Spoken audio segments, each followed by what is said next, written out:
Salut à tous, j'espère que vous allez bien. On se retrouve aujourd'hui pour un petit essai 100% passion. Parce que là, on est avec Dylan. Dylan, il nous a sorti sa petite Mitsubishi et il va nous en parler parce que c'est un modèle très peu commun, très rare. Parce qu'en France, il doit en avoir peut-être quoi? Même pas deux. Même pas deux, voilà. Donc on va lui laisser un petit peu la parole, qu'il nous fasse découvrir sa voiture. Parce que vraiment, c'est le genre d'auto que moi j'adore. C'est le genre de voiture vraiment passion quoi. C'est pas n'importe qui va s'acheter ça. À toi l'honneur. Bah merci. Bah du coup c'est une Mitsubishi RVR Hyper Sports Gear de 97. Et là-dessus on a le fameux 2 litres turbo de la Mitsubishi Lancer Evo. À la base ça ressemble pas du tout à ça. Non, pas du tout. À la base il n'y a pas ce gros pare-bus, il n'y a pas ces extensions et tout. Celle-ci c'est comme il disait, c'est la génération, c'est le modèle Hyper Sports Gear. Hyper Sports Lancer Gear. Evo quoi.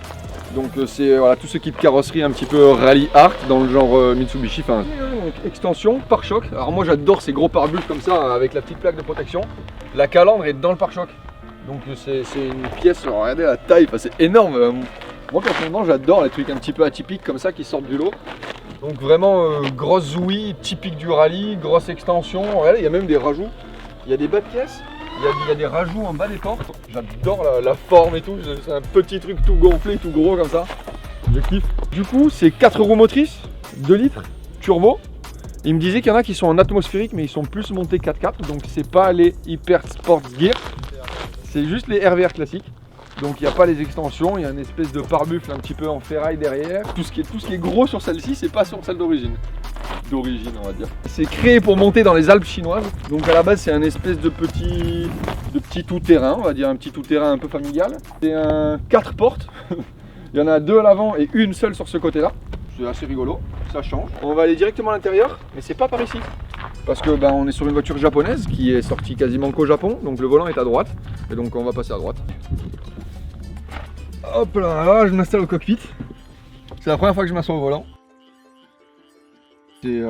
Franchement c'est excellent, c'est super large, ça fait penser un peu à un monospace quoi, c'est un monospace à la base. Donc le compteur est énorme, hein. On va vous montrer ça de plus proche. Il y a un gros compteur, gros compte tour et température, niveau d'essence, voilà.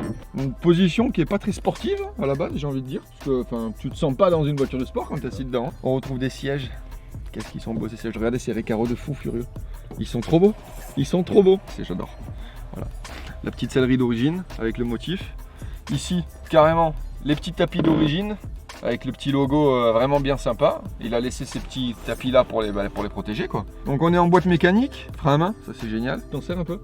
Non.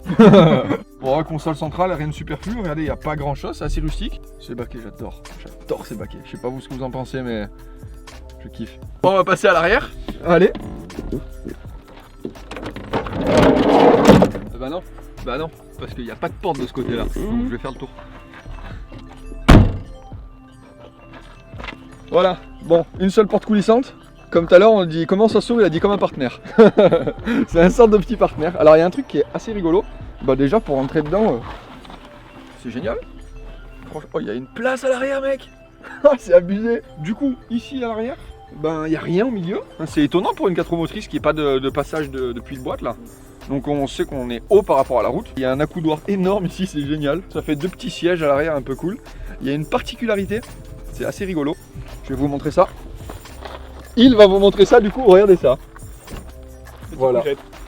Regardez ça. Ça fait une couchette, genre la banquette elle se rabat, elle descend et ça fait une couchette. Normal. Tu t'abats le dossier, tu tapes ta plus grosse sieste au calme. C'est excellent, c'est excellent. Je serais bien allé de l'autre côté pour vous enlever la couverture, mais il n'y a pas de porte de l'autre côté. On parle d'un lit Recaro là. Genre, ça n'a aucun sens. On va passer sur l'arrière. Ça n'a pas l'air tout à fait d'origine parce que c'est gonflé, il y a un aileron que tu te dis mais qu'est-ce qu'ils ont mis ça là-dessus. Les pare-chocs qui dépassent de tous les côtés et tout. C'est assez rigolo. Il y a une ligne, bon elle n'est pas d'origine. Hein. Tu sais que quand on peut mettre la main dedans, en général, la ligne... normalement il y a une roue de secours avec toute une armature et tout. Lui il a tout enlevé, il me disait. C'est quand même un peu plus joli. Ça fait un espace là, mais c'est assez rigolo. Regarde la gueule du truc, quoi. C'est énorme. L'aileron, on laisse tomber. S'il pleut, tu peux te poser en dessous, t'asseoir là, t'es à l'abri. On va passer au moteur, parce que le moteur, c'est quand même le cœur de la bête. C'est quand même ce qu'il y a de plus intéressant sur cette voiture, malgré la forme, les extensions, les rajouts, tout ça. Je sais pas comment. Yes. Tada! Donc le moteur c'est quoi? 4G63T. Donc on est sur un 2 litres 16S, interne stock. Turbo pas stock, tu me disais? Ligne d'échappement, bon, on va voir un petit filtre à air. T'as une carto, quelque chose dessus? Non. 250 chevaux, et là, bon, vu qu'il est libéré avec un autre turbo et tout, il me disait qu'il est peut-être dans les 280, 300. On peut voir qu'il y a une Westgate externe, mais qui renvoie dans la ligne d'origine, donc ça fait pas trop de bruit, on n'entend pas trop, parce que c'est vrai que les Westgate, vous l'avez vu sur ma 30 turbo, ça gueule, ça gueule, ça gueule. Quand tu veux être discret, c'est pas... Hein, quand ça crache dehors, la Westgate, voilà quoi. Niveau châssis, on a 4 combinés filetés HSD, qui est une très bonne marque, hein, c'est ce que j'ai sur la E36 et tout, c'est nickel. Voilà, on est sur du freinage d'origine, on est sur des trains d'origine.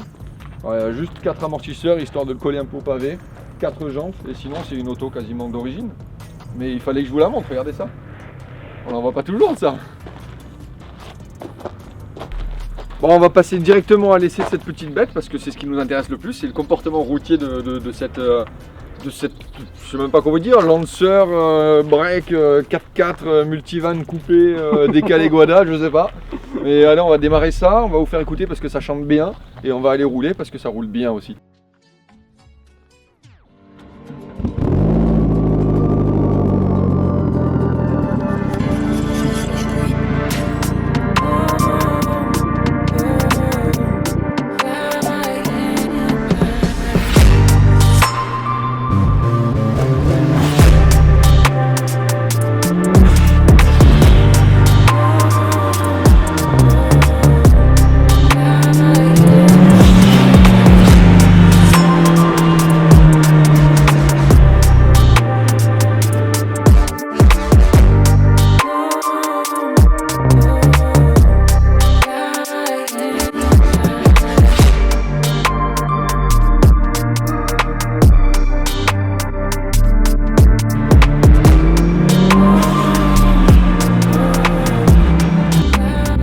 On est à l'intérieur de cette petite bête, de cette petite grosse moyenne, pas grande bête, on sait pas trop. On va vous faire une petite conduite un petit peu dynamique, parce que bah, c'est une voiture qui est faite pour ça à la base.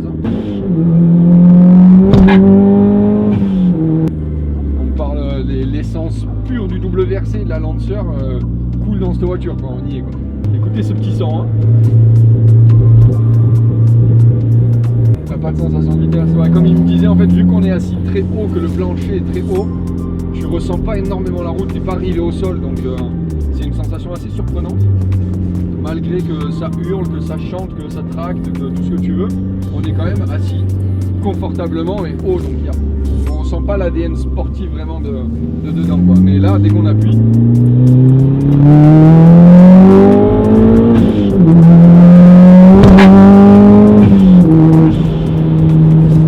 ça part quoi. Pour un petit 2 litres 4 cylindres, il est bien plein en bas le moteur avant que ça se mette à souffler. Donc quand ça souffle, ça fait pas une énorme différence. Mais franchement le moteur il est plein partout, je suis assez surpris.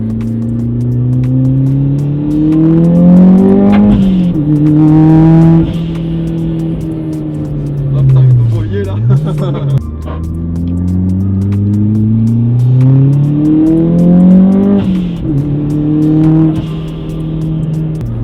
Bon, je sais pas ce que vous en pensez, mais c'est quand même sympathique, hein? Non? Hein? C'est sympa. Bon, faut pas oublier qu'on est sur une voiture qui a quasiment 30 ans. On lui en demande beaucoup là, donc on va la laisser se reposer gentiment. On va aller conclure cette vidéo de dehors. Et puis enjoy, hein. Bon là, on s'est posé dans notre plus beau canapé pour faire un petit peu de lecture, parce qu'il a la brochure d'origine. Donc regardez ça. Oh, le Graal. La brochure elle vaut le prix de la voiture. Hein. Regardez, petite brochure d'origine. Tac. Magnifique, les vieilles photos d'époque et tout, machin. Super beau, écrit en Jap, hein, bien sûr. Là, toutes les options. Regardez les sièges Recaro, la banquette, on en parlait, sans le tissu. Voilà. Regardez la place que ça fait, parce que la banquette recule jusqu'à vraiment au fond du coffre. C'est génial.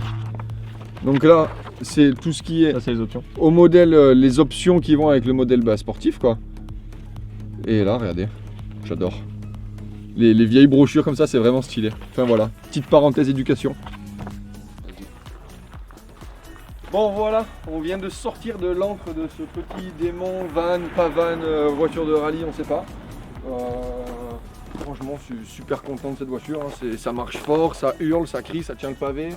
Ça procure un peu de sensation. Pas trop comme on disait parce qu'on est assez haut, mais vu que tu rentres fort dans les virages et tout, tu arrives quand même bien à t'en rendre compte. Toi, ça fait combien de temps que tu as cette voiture? Ah ouais, ça va faire 4 ans que lui il a cette voiture. Toi, t'as déjà été un peu déçu de celle-là ou pas, non? Non, voilà, c'est que du bonheur, c'est de la passion, de la sensation, de tout, c'est un kiff. J'espère que cette petite vidéo vous a plu, qu'on verra plus souvent des voitures assez atypiques comme ça, à sensation, à caractère sportif, multivan, pavan, tout ce que vous voulez, on ne sait plus la liste tellement elle est longue, de ce Transformers, voilà.